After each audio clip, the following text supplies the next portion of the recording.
Turkey may not be able to fix the problems of its volatile neighbour Syria, but it knows how to redefine them. This is not a refugee camp, it's a tent city. And these are not refugees, they are guests. And while those guests responded angrily to a speech by their president, which fell far short of the democratic reforms they want, Turkey's president gave his counterpart the benefit of the doubt. He wants to do something, but he needs to say more. If he vows to lead a transition process, I believe he can stop the protests and take control of the ongoing crisis.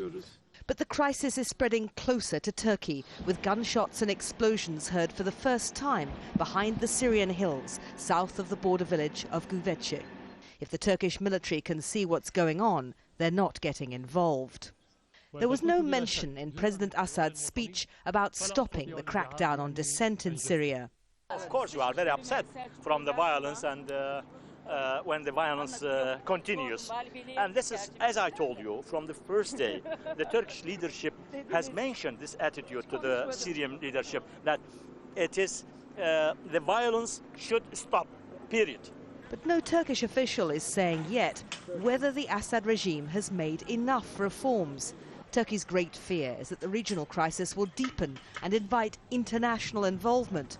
But Damascus is ignoring Ankara, and Ankara, once so proactive, is now sitting on its hands.